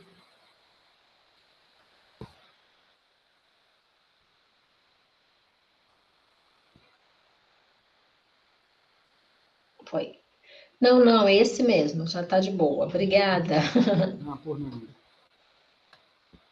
Põe as referências, algumas das referências, então, que eu trabalho, né? A Cláudia Chave Fonseca, que discute aí por uma pedagogia da notícia, né? Ela fala de educomunicação também, o Kishinevski, né? Falando sobre podcast, também o Kishinevski Heschman, sobre a geração de podcast também, Arrojo também falando sobre letramentos, mídias e linguagens, né? Com um livro de 2019, e tem outros também, né? Se alguém tiver interesse. Eu vou compartilhar aqui, então, vou colocar o link aqui do site, que tem os podcasts, para quem quiser ouvir. A terceira temporada vai entrar no ar agora em dezembro, né, finalizando, então, a exibição de 52 podcasts. Aí, então, no chat, para quem me pediu, né, para que vocês também tenham conhecimento. Bom, por hora, gente, eu fico por aqui, né, e abro aí para questões, se vocês quiserem falar.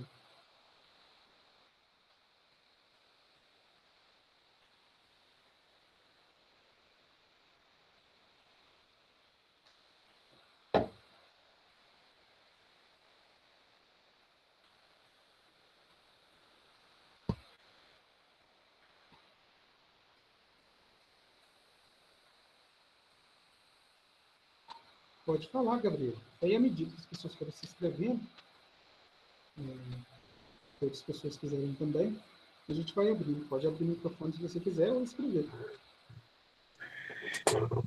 Boa tarde a todos. Todo mundo me escutando bem? Escutamos sim.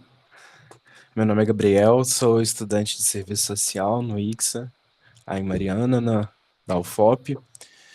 E eu gostaria de falar um pouco sobre a minha experiência com o podcast. É, Recentemente eu ajudei a minha companheira a construir um podcast para ela dar aula, né? Ela é professora no departamento de serviço social e o nome dela é Jussara, eu acho que algumas pessoas conhecem. Ela é deficiente, ela é subnormal, né? Tem visão subnormal, então ela tem uma dificuldade um pouco com leitura, né? Com essas coisas. Então ela estava procurando uma forma de trabalhar o PLE, né? Esse período letivo emergencial que a gente teve, de uma forma que ela ficasse confortável, né? Então, pensar o podcast foi uma alternativa que ela encontrou de forma que ficasse acessível para ela, né? E dessa forma também ela acabou garantindo também, apesar de pensar só na acessibilidade dela, a acessibilidade de outros alunos também, de alunos trabalhadores que às vezes o horário da aula marcado dos encontros batia, então eles às vezes não conseguiam estar ali sincronicamente ativos, né, na aula, mas eles tinham todo um material para escutar, de acessibilidade de internet também, que acaba sendo uma forma muito mais leve, né, de compartilhar dados, né, pensar que um vídeo, talvez no YouTube, consuma assim, cerca de 300 mega, mais ou menos assim, um podcast de meia hora a uma hora consome cerca de 70 megabytes, né, então quem às vezes depende só de uso de dados, né, consegue acessar bem, né. Então, e aí como a gente estava aqui estamos aqui em quarentena, né? Então eu fiquei nessa missão eu dei essa força para ela nesse PLE de editar os podcasts dela, né? E aí, me apresentando novamente, meu nome é Gabriel, além de ser aluno de serviço social também eu sou músico, e sou DJ também. E aí então eu fiquei com toda a parte de trilha sonora do podcast dela, né? O podcast Sonoplastia. toda a sonoplastia. E ele não foi para as plataformas, né? Ele não foi para as plataformas, só foi disponibilizado para os alunos que estavam inscritos na cadeira, né? Então, todo esse compartilhamento foi via Google Drive. Ela dividiu a cadeira que ela tava dando aula com outro professor. A cadeira é de raça, gênero, raça, etnia, gênero e sexualidades. Então ela ficou com toda a parte de raça e etnia, né? E para isso ela resolveu trabalhar com 4 autores, que foi Silvia Almeida, Bell Hooks, é, Nilma Lino Gomes e Lélia Gonzalez. Então e como não foi para as plataformas também, então a gente teve uma liberdade de trazer trilha sonora, de fazer todo um processo de curadoria de músicas que dialogasse intrinsecamente com os temas das aulas, sabe? Então, assim, ficaram ao todo foram além dos encontros síncronos, né, que ela teve com a turma dela, a gente lançou 13 episódios para a turma, sendo eles episódios únicos de conteúdo, né, onde que ela só abordava um determinado texto e aí usando também como eu poderia dizer, não foi uma linguagem narrativa, mas foi como assim, foi como se estivesse acompanhando o texto com ela, sabe? Foi como se tivesse ela só entrando dentro, né, apresentando o autor primeiro e adentrava ali as categorias que o autor trazia, contextualizava É isso na quase uma história. resenha? Quase uma resenha? Quase isso, assim. E trazendo também dúvidas que os alunos aí surgiam nos encontros, né? E aí ela trazia todas as questões, dialogava também, e a gente fazendo esse processo de interligar isso com as músicas também, né? Então, por exemplo, o episódio de Lélia Gonzalez, a gente usou muito samba para falar de contexto sócio-histórico brasileiro do século passado. No de Bell Hooks, que é uma autora estadunidense, a gente usou muito jazz das mulheres afro-americanas. trazendo também, falando com letras do contexto de lá, de racismo estrutural, por exemplo, do Silvio, a gente colocou, por exemplo, orquestra afrosinfônica e outras pessoas trazendo rap também, sempre muito dialogando, né, e fazendo esse trabalho de, e aí e essas partes das músicas, elas ficavam só na apresentação dos autores, né, e na hora que ela entrava nos textos, né, aí a gente sempre usava um lo-fi de fundo, pra, Eu um estou muito fundinho. curioso. Desculpa, eu estou muito curioso. Olha, Onde que está o quem link? quiser, olha, quem quiser tá querendo dar uma escutada, ver como é que foi, pode deixar o e-mail aí no chat aí, que como eu falei, só foi disponibilizado para os alunos via Google Drive, mas ela me dá autorização também para tá compartilhando para quem quiser tá conhecendo aí eu adiciono todo mundo lá na pastinha do Drive lá para vocês conhecerem.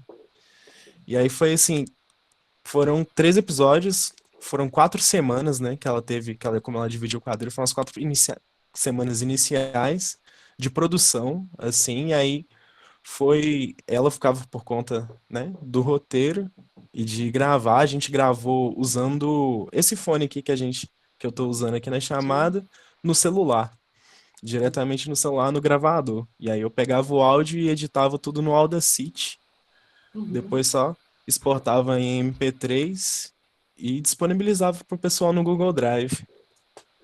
Pois Aí é, foi. desculpa. Não, claro. Não, pode falar, pode falar.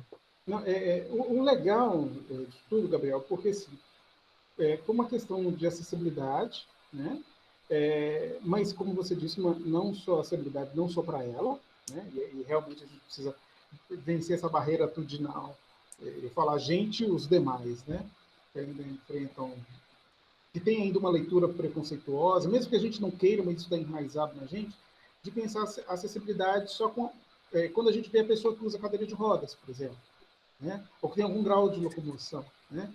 Mas pensar também, assim, olha a facilidade dele ser acessível, no sentido, olha, eu posso fazer um monte de coisa, claro que tem que ter sentido, tem que colocar sentido no que eu estou escutando.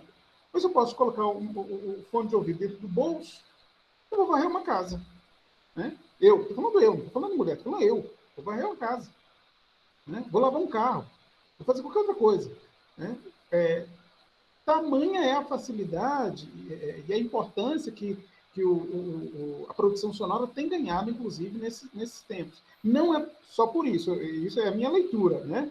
Mas eu estou falando assim, como isso é fácil? Se eu for produzir um vídeo, aí tem toda uma questão de estética, de linguagem, né? Eu tenho que subir, exatamente o que você está falando, tem que ter banda larga, eu tenho que pensar numa imagem, vou ter uma imagem para abrir isso ou não.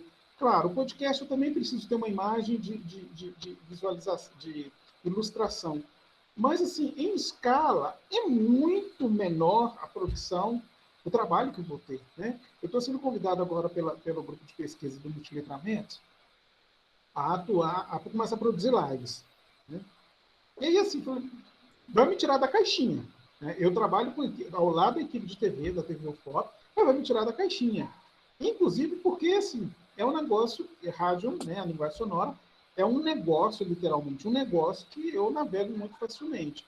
Então, assim, e aí tem uma outra coisa que na hora que você me falou, me fez pensar, e aí voltar um pouquinho o que eu falei. Essa questão do sentido, assim,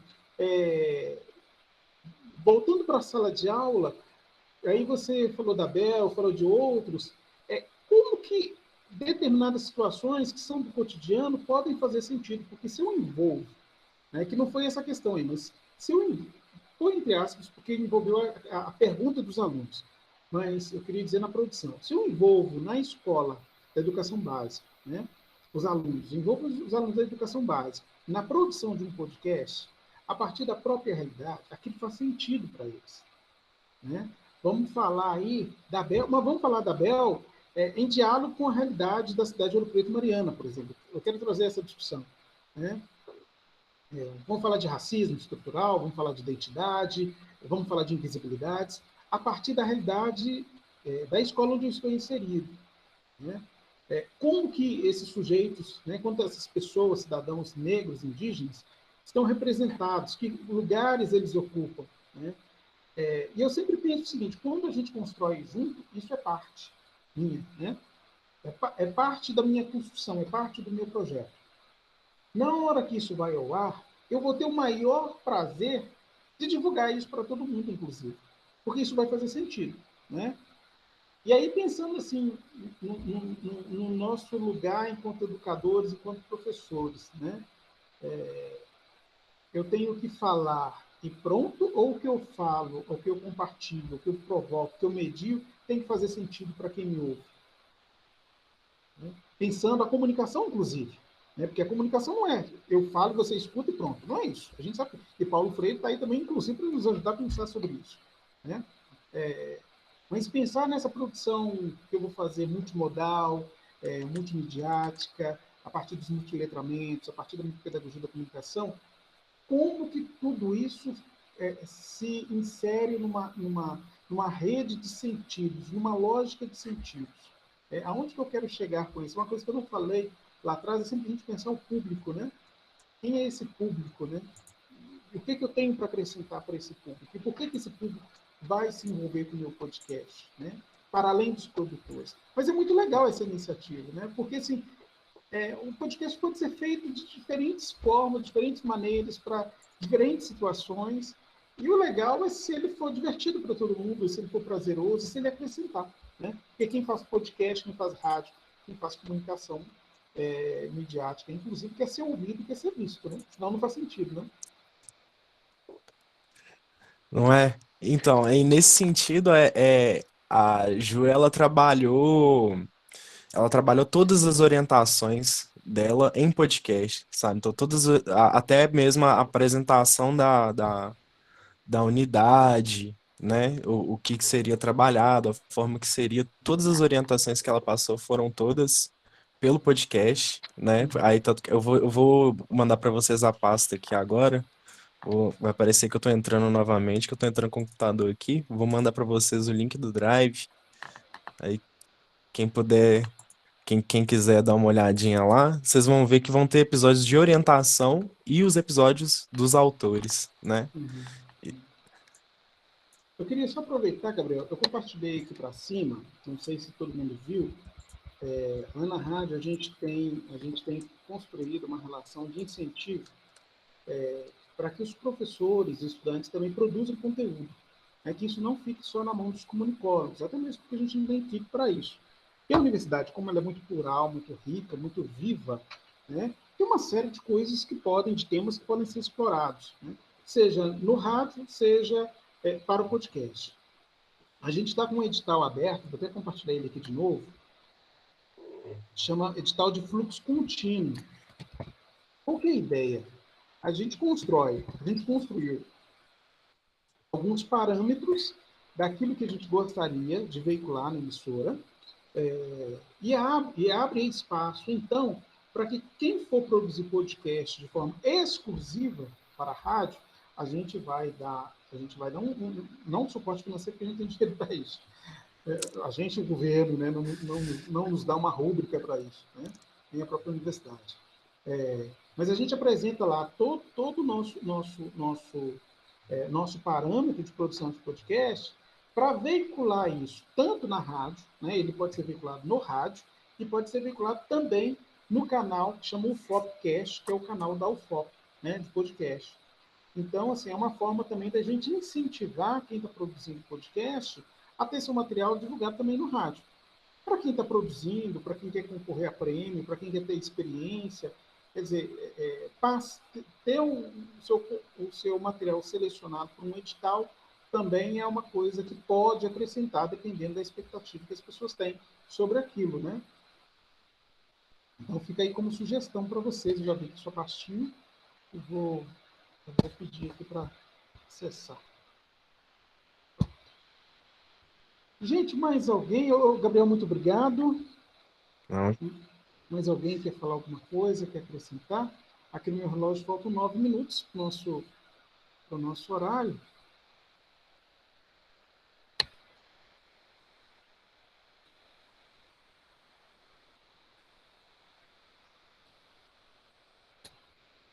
Bom, não havendo manifestação, né?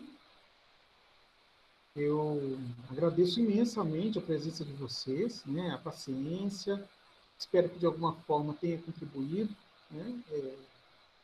Tenha trazido alguma reflexão, alguma provocação para algum tipo de trabalho. Eu compartilhei meu e-mail também, né? Se alguém quiser fazer algum contato, pode mandar um e-mail também. Convido também a dar uma visitada lá no site da rádio, radio.fop.br, né? Para quem quiser também conhecer um pouquinho mais do trabalho. Sigo à disposição. Muito obrigado, né, Abi? Muito obrigado a todos os professores e professoras por essa oportunidade. Viu? Ótima semana e ótimo evento para todos nós.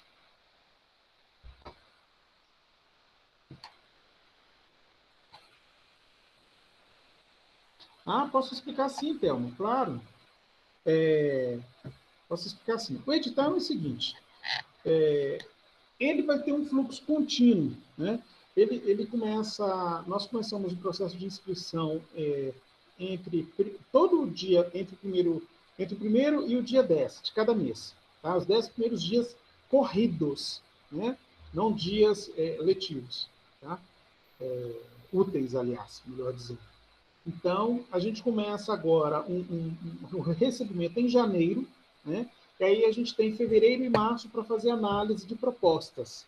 E aí a gente abre de novo em abril, mais 2 meses de análise dessas propostas.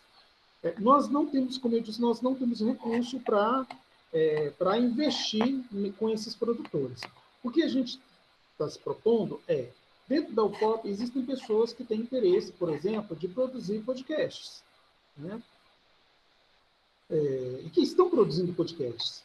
Muitas pessoas não sabem, querem produzir, mas não sabem produzir. Então, a gente traz algumas orientações no edital e a gente provavelmente também vai ter alguma conversa. Então, o que a pessoa vai fazer? Ela vai submeter uma proposta, né? Uma proposta de produção de podcast. Nós estamos colocando lá 2 possibilidades, podcasts e programas de rádio também. No caso de programas no caso de podcast, salvo engano, são 10, nos 2 casos são 10 episódios, e eles têm variação de 5 e 10 minutos. Tá? Agora, existe a possibilidade também nesse edital de quem já produziu no ano de 2020 um conteúdo que ele acha muito legal, que cabe aí dentro dos parâmetros do edital, e a gente divulga. O que a gente vai fazer? Tem uma proposta muito legal que foi feita, e é uma situação corriqueira. Trabalho de conclusão de curso. Aí o aluno entrou com um podcast, ele entregou um podcast, por exemplo, né? Bom, esse podcast vai ficar só na gavetinha lá claro, ele vai colocar no Spotify, mas ele vai ficar só na gavetinha lá acadêmica? Não, ele passa para a gente, nós vamos veicular isso no rádio. É a forma, inclusive, dele falar, olha, eu tenho uma produção que já foi veiculada na rádio e tal, inclusive com possibilidade, dependendo do conteúdo, a gente disponibilizar para as rádios públicas, né? Se elas vão divulgar ou não, isso é uma outra história, mas se o conteúdo for muito legal, a gente consegue divulgar nas rádios públicas. Por exemplo, esse Fala Professor que a gente fez com os professores da escola de Mariana, nós conseguimos que ele fosse veiculado na Rádio MEC do Rio de Janeiro, né? Eles ouviram o material, avaliaram que o material tinha qualidade, né? E reproduziram no programa infantil. Isso para a gente é muito bacana, né? Por quê? Porque a Rádio MEC, além da tradição que ela tem enquanto emissora pública de rádio, é uma potência de produção, né? Nós somos uma rádio universitária, educativa dentro de Rio Preto, Mariana, né? Então, assim, conseguir falar com um grande público é o sonho de todo mundo que produz conteúdo, né? E esse é o nosso sonho, posso dizer assim. Embora a gente não fique mirando isso, a gente busca fazer o trabalho com qualidade. Se rolar, rolou. Se não rolar, não rolou. Tá bom também, né? Então, esse edital é um edital de fluxo contínuo, são 4 entradas no ano, né, com parâmetros sobre como produzir podcast. O material que está pronto, que é submetido, se ele tiver qualquer problema que ele necessita de ajuste, a gente vai dizer, né? Não é a nossa perspectiva reprovar, né? A não ser que o conteúdo não tenha nada a ver com educação, né? Assim, já apareceram situações assim, muito engraçadas, eu não vou comentar, mas apareceram propostas muito engraçadas que não dava para colocar numa rádio universitária de uma universidade federal. Inclusive, não fazia nem sentido para a gente colocar. O meu sonho, inclusive, é a gente trazer produções de outras universidades e também trazer produções que são produções da comunidade externa da universidade, né? Só que nós não temos perna nós não temos profissionais para isso, né? Quem cuida dessas produções sou eu, mais uma outra jornalista servidora, né, para fazer 2 rádios funcionarem. Então, é muito trabalho para poucas pessoas. Mas a gente tem encaminhado cada vez mais nesse protagonismo da comunidade acadêmica no fazer rádio, né, no fazer podcast. Se tiver alguma dúvida, eu não sei se era isso.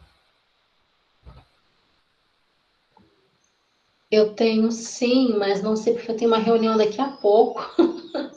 Estou aqui na batida entre o trabalho e tá com vocês, enfim. Tenho sim. Bom, na verdade, vamos dizer que seja uma startup que eu tenha, né? E ela conversa com vários segmentos. Um desses segmentos é educação, um outro segmento é artes. De forma variada, sendo que nós estamos também na produção de um material para um dia esse material se transformar num livro, isso dentro da arte literária. E aí eu fico aqui me perguntando, né, o que de repente, porque assim, educação a nível acadêmico, não tem, até porque a linguagem do nosso blog, a intenção é fazermos um livro, enfim.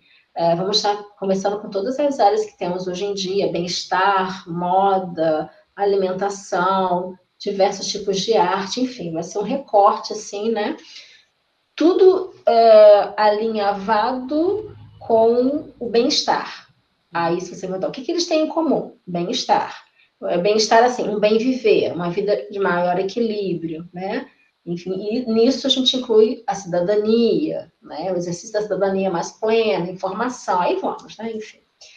Bom, e aí eu não sei se esse material poderia ter, porque nós estamos nessa batida de qual é o próximo passo, né? Estamos, inclusive, com um festival, eu tenho feito festival online desde a pandemia, fazia presencial, agora virtualmente, enfim. E dia 20 agora nós vamos ter. Ele ficou mais curtinho, né? Então eu levanto o cachê para artista, tudo uma batida, sabe?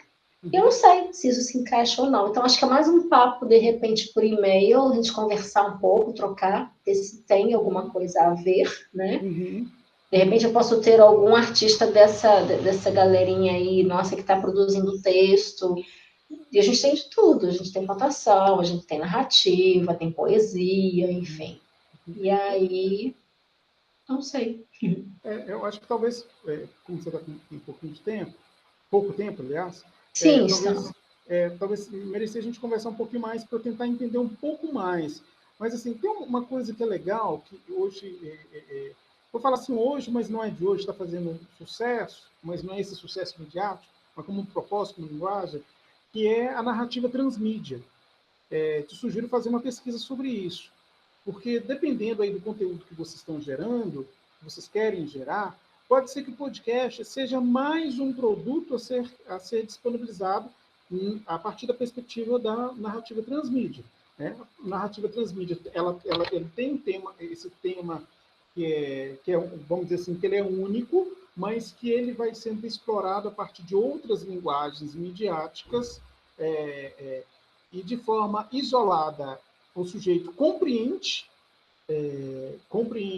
o que está sendo proposto sem a necessidade de buscar o livro, por exemplo, né? Então, por exemplo, você pode ter aí um livro sobre bem-estar, né? Saúde e bem-estar, por exemplo, né? Você tem um capítulo de livro sobre saúde e bem-estar. Não é ler o livro, não é ler o capítulo do livro em podcast, não é isso.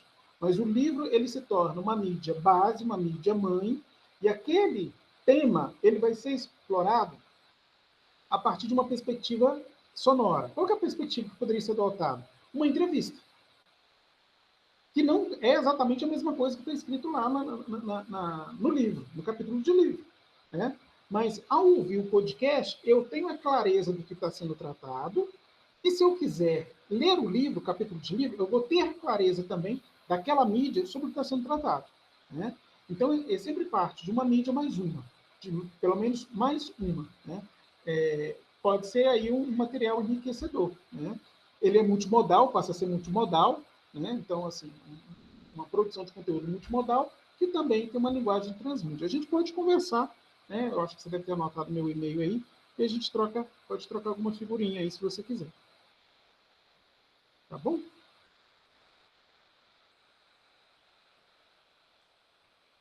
Bom, então eu acho que é isso, pessoal.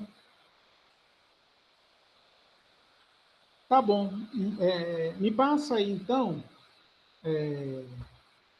que aí eu dou uma olhada lá.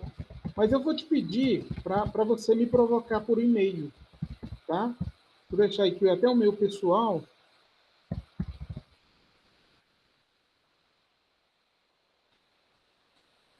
É o glaucio.santos@gmail.com, tá? E o institucional é glaucio@ufop.edu.br. Eu acompanho os dois, inclusive o spam de cada um deles diariamente.